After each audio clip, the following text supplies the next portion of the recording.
groupe État islamique est-il effectivement vaincu sur le plan militaire? Alors, c'est une très bonne nouvelle, car lorsqu'un mouvement révolutionnaire n'a plus de sanctuaire, cela lui complique complètement l'organisation de ses actions. Mais ce qu'il ne faut pas oublier, c'est que l'État islamique, c'est d'abord un prosélytisme religieux du wahhabisme qui sous-tend toute son action.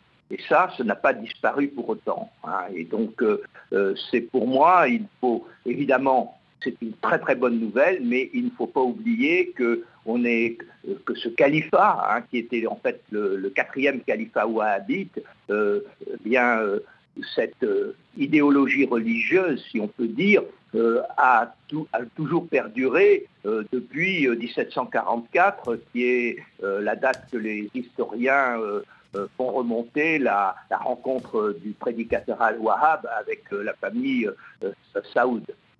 Jean-Bernard Pinatel, on a entendu des commentaires expliquer que, grosso modo, le groupe État islamique pourrait aujourd'hui entrer en résistance, en clandestinité. À quoi ressemble une organisation terroriste en clandestinité?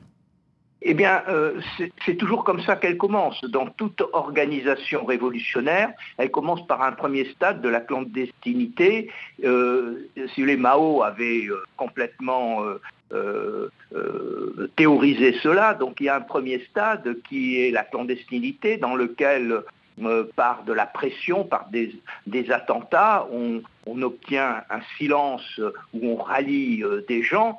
Et puis ensuite, le deuxième stade, c'est ce qu'avait réussi à faire l'État islamique, c'est créer un sanctuaire à partir duquel on peut mieux s'organiser. Donc on les a ramenés au stade 1, si vous voulez, des mouvements révolutionnaires, c'est-à-dire la clandestinité, le terrorisme.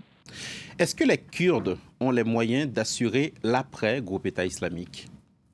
Ah ben là, c'est tout le problème, c'est que les États-Unis et Trump en particulier, qui voulaient à l'origine armer 30 000 Kurdes pour réaliser une espèce de zone tampon entre la Turquie et la Syrie, eh bien, a entraîné une grande colère d'Erdogan, qui est un pion très important, puisque la Turquie est dans l'OTAN, et un pion très important pour les États-Unis, pour le contrôle à la fois de la Russie et de l'Europe.